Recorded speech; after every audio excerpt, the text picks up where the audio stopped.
Hello there. This is a video regarding the HP LaserJet 2300 series of printer, and specifically about the problem with duplexing multiple page projects.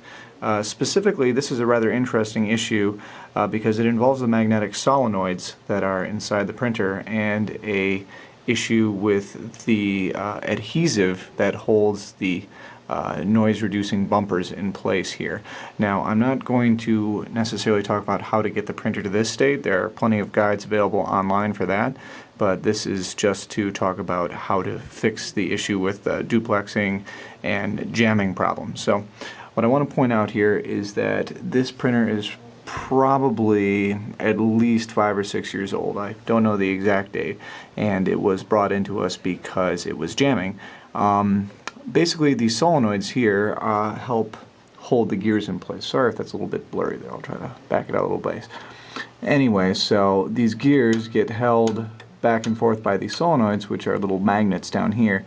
Now, originally, when HP sells these, there's a little tiny bumper that basically prevents that noise there. But over the years, that bumper gets worn down, and then all that's left stuck on the metal is just the adhesive that originally held the bumper in place. And you can already probably tell where I'm going with this. What happens is that the adhesive just causes this little metal armature to stick in place, and then because printers depend on millisecond or less time differences, obviously everything goes downhill from there. So if you watch what happens here, basically when I release this, it should snap back right away, but if it sticks hard, you see how there's a delay when I release my finger from that. That's what's causing the printer to jam. The one that causes the duplex problems in particular, I think, is this one, which has the exact same problem as the other ones. So, we have to remove those solenoids. Once you have the solenoid removed, just one screw down there should do it. What you can do is remove the spring from the solenoid that holds the armature in place.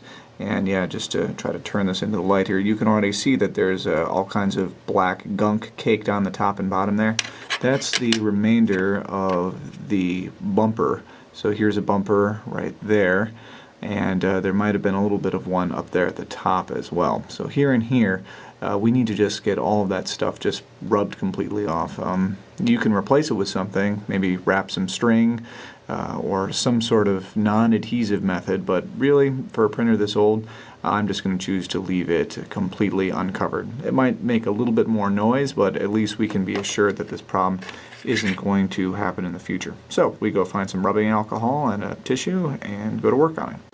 So as you can see here, we've removed all of the adhesive from the armature of the solenoid, and we've also taken it off the body of the solenoid. We can see how clean that is right there. No more of that black adhesive. Now, while I was doing this, I looked online, and it seems that, contrary to what I said previously, what we do want to do is actually take some kind of piece of plastic or some sort of magnetic resisting stuff and just stick it back on the place where the adhesive used to be. The reason for that is that a lot of times people just clean that off like I was planning on doing, and they don't replace it, and then there's a problem with residual magnetism from the solenoid. So it fires, it causes the metal to still be slightly magnetic, and then you have the same jamming and timing issues because, once again, all it takes is a microsecond of delay and then the printer will jam. So what I'm going to do is I'm just going to stick a little piece of tape back onto there, and I probably can't do that while I'm holding the camera, so I'll just demonstrate again when it's back.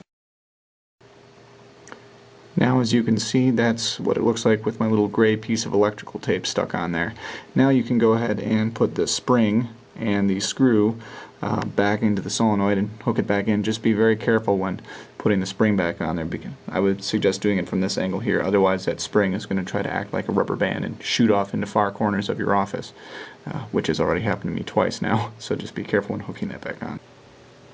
Now, even though it doesn't have to be done, I've also removed the tray 1 and tray 2 solenoids as well to prepare to clean them. Yeah, you can see how much crud is on there. Try to zoom in a little bit. Yeah, that brown patch there, that's what is on all the solenoids, and that's what you need to remove because it gets really sticky with use. It doesn't feel as bad as the duplexer one was. But yep, that is the main cause of the sticking issue. So we'll get those cleaned off and hopefully things will work.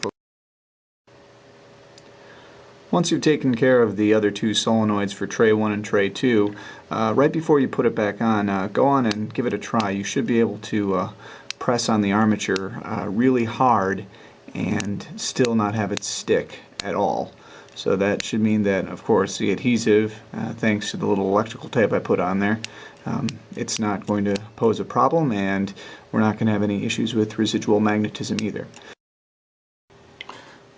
By the way, if anybody knows where this part goes to, I think it fell off of the network card box at some point, so I don't think it's anything important, but if you know where it goes, please let me know.